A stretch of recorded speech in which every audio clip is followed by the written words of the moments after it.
This is the Nomad Futurist Podcast, a podcast about the evolution of technology, society, and transformation. Connect with us, share your thoughts with us at nomadfuturist.com. Let's get this started. Here are Phil and Nabeel. Hello. Welcome to Nomad Futurist. This is your co-host Nabeel Mahmood from Kona, Hawaii. This is your co-host Phillip Koblence from Montclair, New Jersey. And this is Scott Brookshire here in Silicon Valley. Scott, thank you so much for taking the time to join us today. I've been trying to get you on this podcast for a couple of years now. It's been an act of God, but here we are. So before we get started, do you mind quickly introducing yourself to our audience? What do you do? Sure. And what is OpenColo?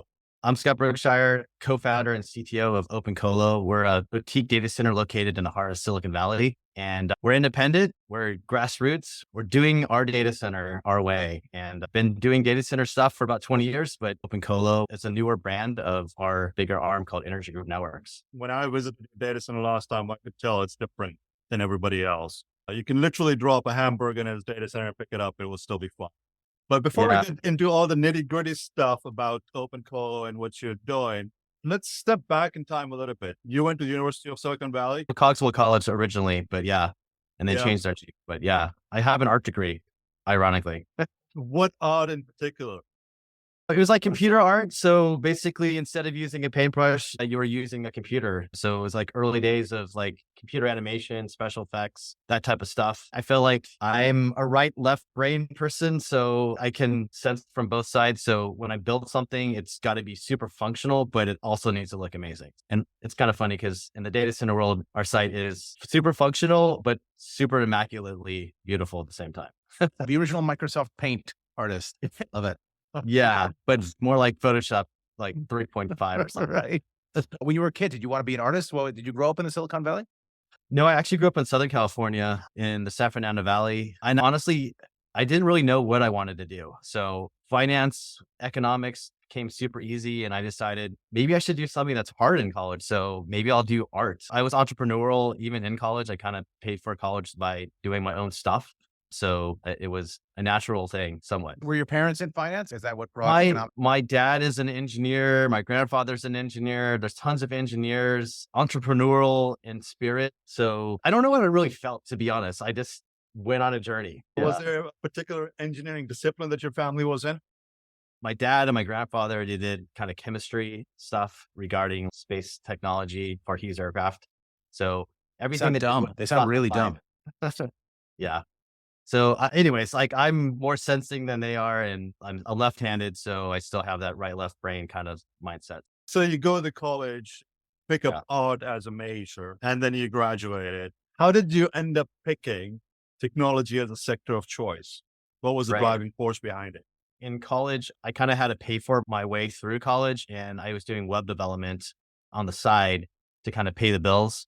And this is kind of super early internet, and I just started building sites for people. And then I got an opportunity to potentially work on a big movie. And then I'm like, wait, I have to start at the very bottom, but I have this business idea that's actually taken off. So maybe I got to keep on pursuing this internet thing. So I started hosting some servers in a data center over in Fremont, and the rest is almost history. It's kind of crazy. I started from like maybe a quarter cabinet and 256 megabits or kilobits per second with Hurricane Electric, and here we are today. At that point in time, you had relocated to the Bay Area? Yeah. So after high school, I came to the Bay Area for college, and then I never left. So I also met my wife there. So that also helped to kind of keep us here. So this web development that you were doing, that's back in the HTML 1.0, HTML 0.1. Correct. Yeah. So the UX UI wasn't really at the core back in the late 90s. How did you get exposed to getting engaged in the web development piece? I felt that was just an easy thing at the time. Like there wasn't a lot of really good websites. People were trying to figure out Web 2.0 and having database backends and responsive front ends. Like I wouldn't even say responsive nowadays, but responsive light. And it just, hey, talk to one company, another company. Hey, we can help you with a cool website. And then I started referring all these companies to host with other registrars and online websites and different servers. I'm like, wait a second, I can build a server. I can host this in my own little rack. And so it kind of just exploded from that point forward. And yeah, living in Fremont, going to the data center a lot early on, I learned a lot. I saw a lot. And then we expanded and expanded and expanded. And then I joined EGI. And Did you learn more how to do things or how not to do things, or a little bit of both? you got to throw me into the deep end and you hope that I can swim. And that's the only way to learn things. You got to learn by fire. Bill was at the groundbreaking of web development and hosting as well. He fell in that space and sort of did the same thing, right? Well, I started hosting it on my own because I was too dumb to know what it was. 96. There weren't really that many data centers out there. So Yeah. I used my bar mitzvah money to buy a Sun Netra Spark and Netscape enterprise server and got I don't even know if we had a T1. I don't know. I don't even know what kind of fractional T1, and then somehow went to college in the middle and yada, yada, yada. But I have not managed to hold on to my hair as well as Scott has. So I imagine Scott has done it better. Well, I didn't have gray hair at the beginning, so now I have all this gray hair. So I don't People know. pay money for that now. Are you kidding me? That's silver Exactly. fox. That's You the- can that's the- earn those wingtips. Those wingtips. And if you get Like- Phil's glasses, gosh. Maybe I need to send me some glasses and I'll be cool. Like Yeah, you. you should show them the glasses I gave you, Nabeel. It's Iron Man. All right. Iron Did you mention a movie? What was it? It was a digital domain movie. I want to say it could have been Titanic, but maybe it was another movie. But yeah, one of the professors at our school said, "Hey, you know what? I'm working a digital domain. I think you'd be great." And I'm like, I'm almost done with college. I got to finish. So like, I have to finish. Like you're 99% done and you have to finish. For me, I had to finish. And then I walked away and then the rest is kind of history, starting my own little thing. And it's kind of interesting. My first job was actually working for this company, S3 Graphics, or was it S2 Graphics? I always get S3 containers, different storage with Amazon. But yeah, but like you did a graphics company and they had a MP3, Rio MP3 player back in the day before there was an iPod. And it's kind of weird. Like I did their website stuff and some graphic stuff and still didn't really understand Apache too well at that time, but that transitioned super fast after like 9/11. I kind of got laid off the day after 9/11 and I'm like, oh no. So the whole world kind of spiraled and I'm like, you know what? I'm done. I'm going to start my own thing. It was good in college. Let me do this forever. And one thing led to another thing and got connected with my current group, which is crazy. So now you've been exposed to the UI, the UX, the development piece. Yeah. What was the transition time, or how did you transition physical design, build, and operation of the data center? So OpenColo itself, we built our first data center in 2019.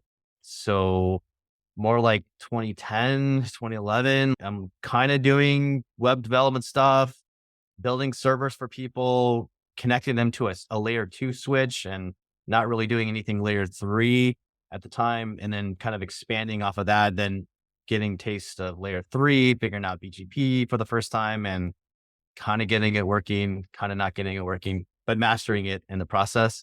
And then, yeah, I was just living in other people's data centers for a really long time. So we're kind of at this scale point where we had hundreds and hundreds of cabinets with different providers and running a network and selling bare metal forever. It was kind of a natural progression. And I'm like, wow, if we have an opportunity to build our own data center, I want to do it totally different. I don't want to be like asked, why am I at your data center? Why are you here? You should be inviting like, hey, you're obviously here for a reason.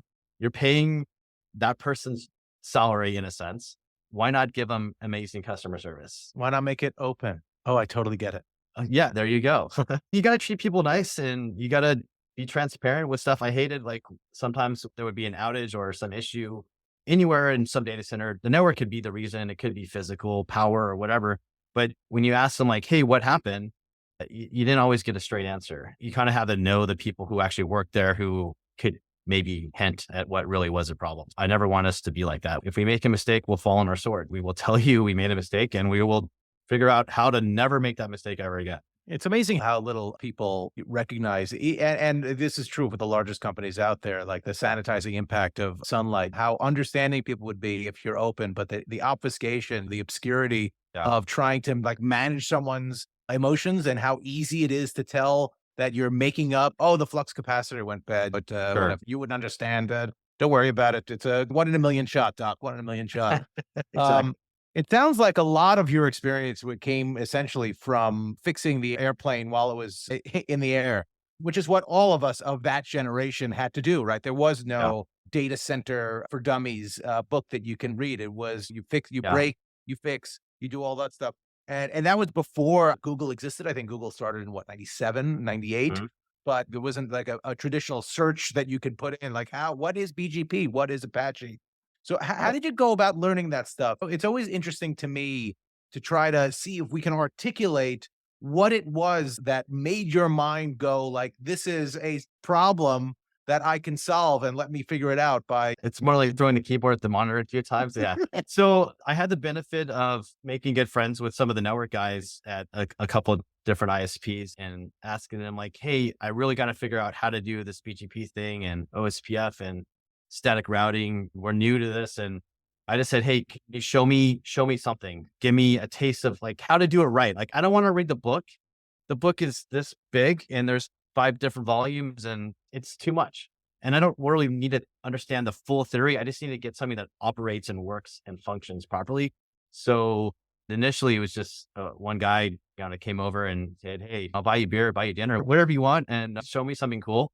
And a little bit of knowledge and of actual something that functions properly became the beginning of stuff. And then I interacted with more people in the Nanog community, and then they had BGP communities, and I'm like, okay, I got to figure out communities. Like, is this how you do it? And trial by error, but we never broke anything. So I was really mindful, like, hey, don't break anything, try it, but be ready to fix it or revert it right back to what it was before. But we just did slow after time after I time. think we just figured out how he kept his hair and how he didn't. I broke plenty of stuff. I know I was never smart enough not to break anything. But look, it's amazing. You make a point that I think a lot of people focus on trying to understand the entire element of it and trying to understand at such a foundational level that it's impossible to get up to speed because you don't have time. Things are moving so quickly that it's nice to go back and to piece it together afterwards. But there's so much value in getting a sample config and trying to like recreate how that configuration goes. And I think people tend to be paralyzed by the overall complexity of something. We've almost got the entire alphabet: OSPF, BGP, ABCD, LMNOP. ISIS, just throw that in there. Yes. Well, and now we're doing everything 100% BGP. So it's a little bit different. But even beyond like just the network side, on the data center side, I never ran a data center before. I was just kind of a participant of a customer in the data center and seeing people run around with their heads chopped off going, oh my God, the UPS just blew up in our face. Oh my gosh, we dropped load, but we spent hundreds of millions of dollars to make sure we never go down. What happened? Oh yeah, sorry. It was a battery string or a battery in a string that failed, and it just happened to fail at the right time. We're testing something and it was working a week ago, but oh no. Whatever can go wrong does go wrong. For those listening at home, drop load is not a euphemism. He actually meant like the production computer Power load, went down, the power went out. Yeah. Yeah. So I try to ask like smart questions when we're building our own site and why. Like the best way to learn something is just ask why. Why? Like the annoying little kid. Why, daddy? Why? Why? And then question like, well, I see everyone's doing it this way, but why? Why are you doing it that way? Is it just because that's what someone else did? Or can we be reinventing some things that might actually save a bunch of money? Or we don't have to go to the extreme, super complicated, figure out every little thing. Let's simplify. I feel like the biggest sites that failed or went down got super complicated. So keep it simple, stupid, and then check your typical boxes. Power will go down from the utility. Well, how do you make sure you don't go down? A UPS string. Okay, with batteries.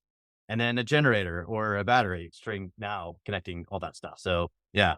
The balance of like theoretical design versus practical application, I think is always one, especially as someone entrepreneurial that's trying to run one of these things versus someone in a back room that's trying to design something that is tier 4 or whatever ridiculous moniker they have. But when one thing fails, they don't actually have the practical knowledge of what actually happens in that world. I think coming to it from the standpoint of a customer that's actually utilizing the service gives you a lot more insight into how you would design it, because that's how you would want it if you were a customer, is much more interesting than thinking the best because you have every theoretical knowledge of how power systems work. And you have to hire good people too. You got to trust the designers that you're working with. And everyone has an idea. Everyone has an opinion. You just got to breathe all that in and then make a decision like, okay, that sounds wonderful, but what's the cost of that? Oh, that's $1 billion. Well, we can't afford that. But this is $100 million. Oh, that's kind of closer to what we can afford, but still like a lot of money. And you got to have a business at the end of the day. but you Note also, to self. Note to I don't self. want to be Scott called can at 3 afford. o'clock in the morning because something failed. Like, yeah, call me if something died, but I hope we're not down. And luckily for us, Hopefully, it's not the client that's calling you and telling you that there's an outage. But note to self: Scott can afford $100 million, just in case. no, no way. Foundation It's sponsor. it's a simple check. I can help Let's- you. I can help people with their $100 million and design something awesome for them. Yeah. What's one of your favorite things that you currently do in your capacity as CTO? That's a great question. It's being able to touch a lot of different technologies and look at kind of the vision of where we are now and then where we want to be. I come from a network background in a sense, because that's what I was doing for the longest time. I'm very passionate about the network. I feel like a data center without a network is useless. And a data center with a ton of network but no power is also useless. So you need to find the happy medium. But yeah, I feel like going to conferences and meeting a bunch of smart people and learning about new things is definitely one of those kind of cool gifts that you can go and check out nice stuff. So I don't know. Yeah. It's just hanging out with cool people like us. just huh? hang out with you, Nabeel. When you come over, it's fun. What's been one of the most challenging things in your Yes. role? And the reason why I asked this question is because Sure. you're like one of those individuals that's actually moved on from different roles and different capacities within the sector. And coming in from a network layer or even from a design or UI layer into the Sure. physical layer and having those conversations. How has that transition been? Has the industry been open and welcoming with subject matter experts when they're talking about CDF or thermal imaging and or Sure. power quality distribution, uptime, so on and so forth? For starters, was that challenging? And secondly, how do you keep up with the constant evolution of the sector, particularly when it comes down to subject matter experts and those conversations? I think that for us, like we're a small company. So yes, I might be quote CTO, but I also do a lot of other things too. So it's the small business mentality of I have to wear many, many hats. But yeah, if you look at the sector as a whole, like being in Silicon Valley, you see extremes, like the total extreme with the extreme. And then here's what we're still doing. So I think for us, it's more of we're not going to be all things for all folks. So I'm not going to do full water immersion technology tomorrow. Like we're going to get there when the cost to entry is less. Let the really big hyperscale companies figure it out, optimize it, and then let's go into that direction. Like we don't have to be first for everything. And that's kind of like a little bit refreshing from my perspective on how we're kind of leading in some ways. Like we're leading by not leading. We're leading by still being consistent and still being here. But yeah, I don't know. It's a good question. I have to think about that more because I'm on the AFCOM stuff and I see a lot of crazy ideas and it's all very possible, provided you can execute it efficiently and with a revenue stream behind it. At least for my world, like you could be the next awesome AI company, but you're going to spend a considerable amount of money to run your AI workloads. So you better make sure that engine at the background is going to make you tons and tons and tons of cash, or you got deep pockets from some investor who's. I mean, there's no question. You need to have patience. You need to have patience Yeah. to see where the industry goes and a recognition that as people think of technology in general as something that moves at a lightning speed, and it really does. But at our core, what we do has been the same for the last 30 years. Copper touching copper, glass touching glass, large air conditioned rooms. The densities have gone up and down and all around. I think that keep it simple, stupid mentality that you have is the right way to look at all this stuff. Overcomplicating it rarely leads to success. Right. Yeah. I'm just looking at all the amazing AI stuff coming out. And I think at the end of the day, the vendors who are building these amazing supercomputers, they have to have something involved in how to cool that amazing stuff too. Or there has to be a revolution and maybe how to do that same AI workload with significantly less power. So you are actually consuming way less to do the same level of thing. And I think which means you're going to end up with so many overbuilt facilities. Yeah. You know, there's going to be those 400 megawatt campuses with like 100 kilowatts of usable load for all the more efficient GPU workloads. Yeah. Well, maybe that's going to happen. There's some cool chip companies coming out that are next gen that are like, whoa. And chip with, ChatGPT. My kids probably need ChatGPT more than me. What are some of the industry trends that you're looking at? So we built a pretty efficient data center for where we are on our current power loads.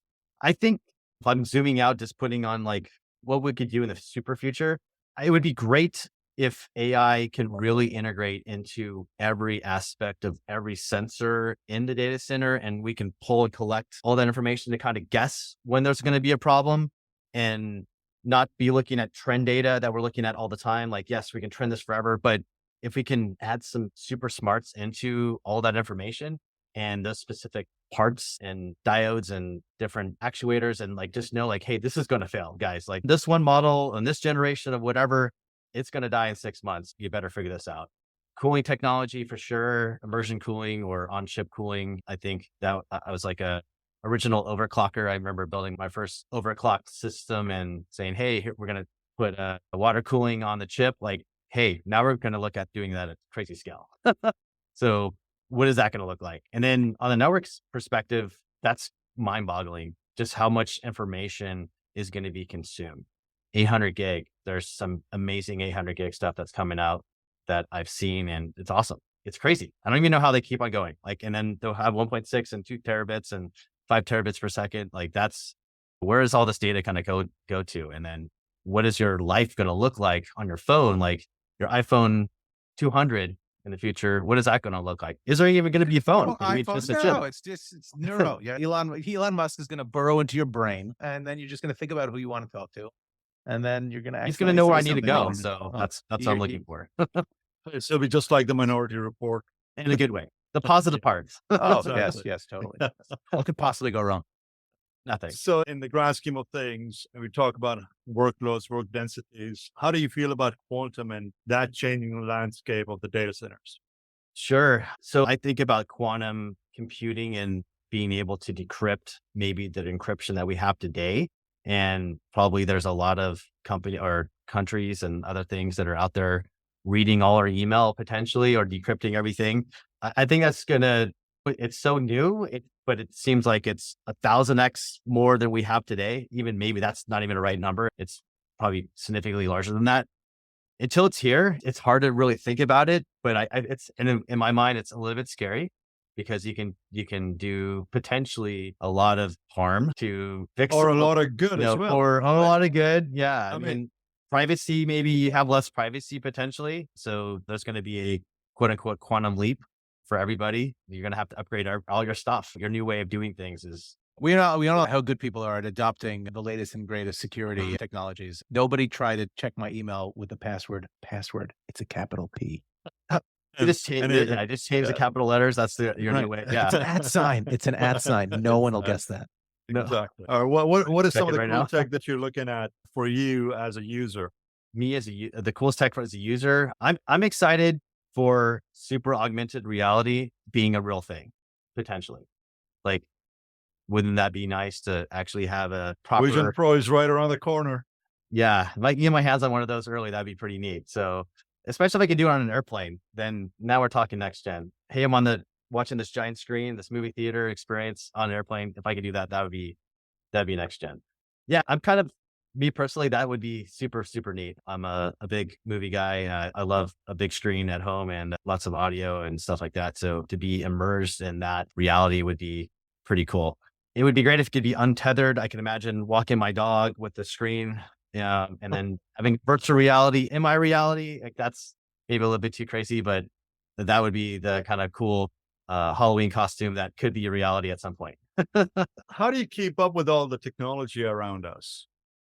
Honestly, I don't think you can really keep up. You just have to embrace where you are in your specific moment and say, hey, there's going to be something amazing that's coming forward.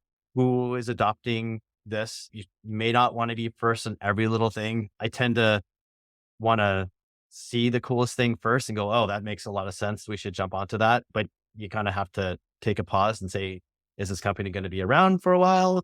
Is someone else going to figure out this is not going to work as intended? You got to be cautious on all that. I think we just found the financing and the finance element of his upbringing right there. Be bold, but be cautious. Be bold with someone else's $100 million, but when it's yours, just let's pump the brakes a little bit. Let's just see. Yeah, exactly. Let's just see.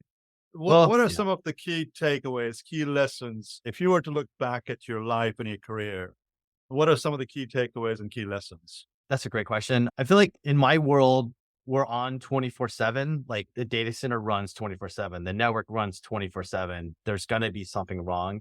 There's going to be a bad day. There's going to be good days. Really to relax, be mindful of the situation. Don't think the worst case scenario.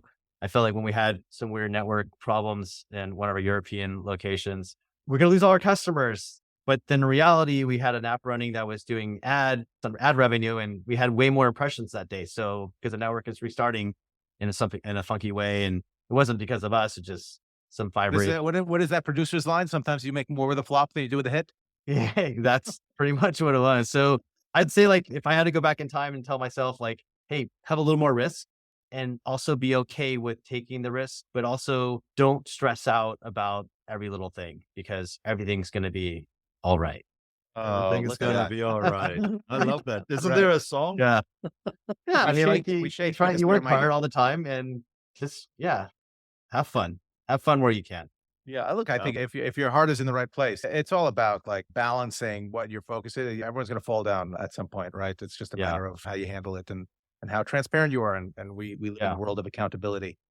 To kind of put a fine point on it, obviously our goal, both with the podcast and certainly with our foundation, is to kind of demystify our world for the next generation. My kids are nearly 7 and 11, and if the iPad stops working, they freak out, and they were in like their strollers going through data centers.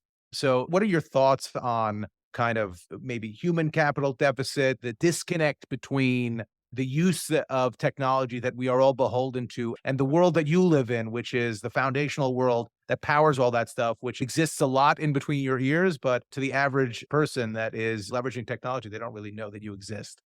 Yeah, actually, it's cool for Nomad Futurist. Like, if we could bring your interns into our world, I love giving people the first tour of a data center at OpenColo. It's kind of cool. I just figured you're going to remember the first data center you ever went into. So hopefully we set the bar really high. So when they go into someone else's older data center, like Bring them to Hurricane after that in Fremont because it's still there. You're right. So. Yeah, Mike's awesome. So you got to give him props. No, dude, nobody gives him more props than I do, but that's the thing, right? You learn the lessons and things evolve, right? So the difference between legacy data center, which is just my world, and a more modern type of data center is still. Yeah. But for like I think it's a work ethic thing more than anything. Our generation, we work hard and we just keep on trucking the whole time. We get the job done. And if it's 20 hours or 30 hours, you're going to be there for 30 hours. So kind of instilling that work mindset into the younger generation, I think that's probably the biggest challenge. Getting my kids to do extra stuff, to be quote unquote proactive, as my wife likes to say, proactive. Let's be proactive, people. I don't want to remind you about every little thing. So if people can own their specific niche in their job and just own it with ownership and be prideful of what they're doing, that's what's, I think, lacking in the industry as a whole. My kids sleep late during the week and wake up early on the weekends, right? So it's not about their inability to be focused, right? It's about following their passion. They're passionate about waking up early because they get to maximize whatever it is me as a bad parent allow them to do on. And it's totally our fault, by the way, too. No question. It's always our fault. Honey, it's my fault. I'm sorry. Right. It's recorded. Yeah. That one time. If you were to do it all over again, would you do anything different? I think it's hard not to do things to think hindsight's 2020. Yeah, that's a good question. I like where I'm at right now. So if I had to give up who I am today because of a previous choice, I don't know. Can I make things better? Yes. Can I learn faster? Yes. Can I maybe not purchase this over that? Yeah, that would have been smart choices. But I am genuinely happy with where I'm at. And if I didn't meet my wife in college, then I wouldn't have 2 beautiful kids. So I think I would maybe try to do the same things again and just accept that mistakes were made, but you can't learn unless you made a mistake. So nothing's going to be perfect. So yeah, I'd maybe make better investments in some early stocks if I can go back in time. Not always be a billionaire, but yeah.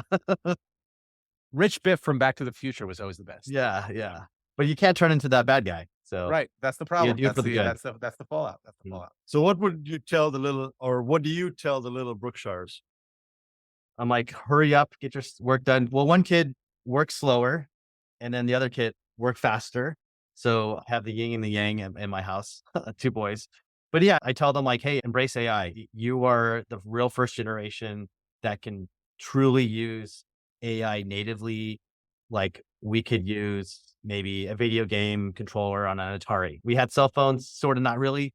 They've had cell phones their whole life, but now you have AI enabled world. So do AI properly and figure out also how can you make money in this thing too. It's all about leadership in my household. Like I want to raise up good leaders, recognize, hey, you may not be the smartest, but you could be a great leader. Show through your own examples of how to do things and teach people. Like one youngest son, he's really into climbing and he's a great coach, unless he's coaching me. Right. But he has patience until he talks to me. But he's so amazing just to like see him pick up the little things, like encouraging other climbers and other friends to do great things. So that's what it's at for me. Like AI's number one, do this. This is going to change everything and be a great leader.